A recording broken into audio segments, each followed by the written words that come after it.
This video begins Book 9 of the Aeneid. Some of the main points that take place in this book are that most of the drama in the last four books is based upon the conflict between Aeneas and Turnus. If you remember, in some of the earlier discussions, the book can be basically divided up into three whole sections. Books 1 through 4 revolves around the tragedy of Dido. Books 5 through 8 around has been coined the Roman section, and then books 9 through 12 have been viewed as the tragedy of Turnus. And this is because this revolves completely around the event of the war in Italy and then the ultimate duel or battle that is going to take place between Turnus and Aeneas. Virgil tries to portray Turnus as a very sympathetic character. He may not have chosen to fight had he not been infected by the fury of Alecto.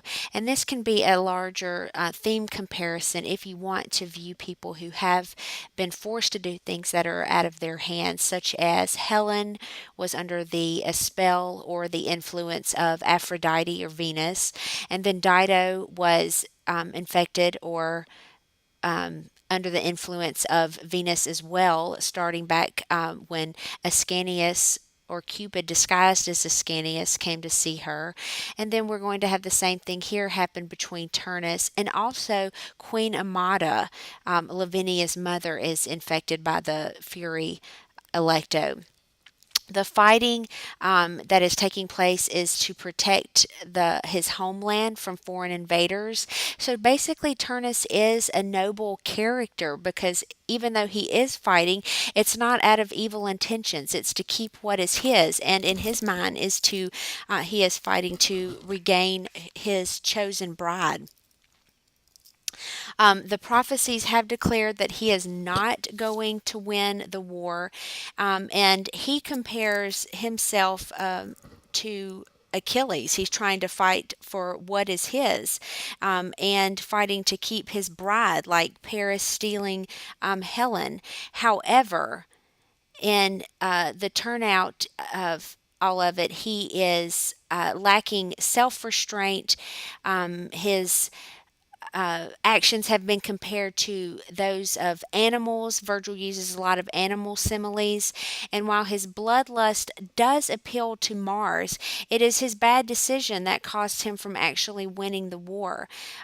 Because it has been prophesied he will not win.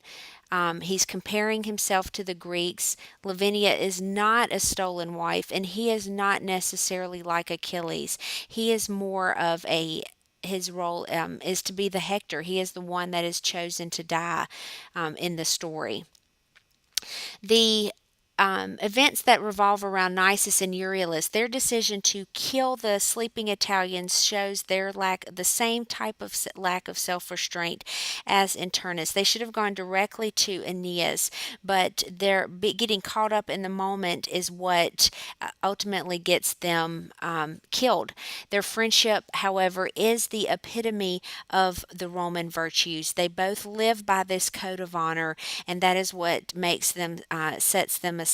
If going back and looking at that ideal archetypal Greek hero, and keep in mind it doesn't matter if they're Trojan, Greek, or whatever, that was the phrase that was coined for someone who lives by this code of honor. Their friendship is the epitome of everything that the Greek hero stands for.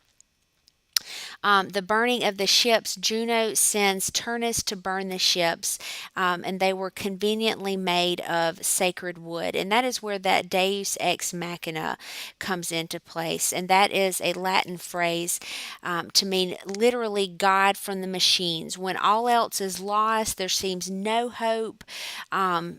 The situation can be changed by the help of the gods. So when they come in and fix the situation, that is when that literary term is used. And that is what happens when Turnus sets fire to the ships. They cannot go down because they were made from the wood of immortal trees, basically, so nothing can ever happen to them.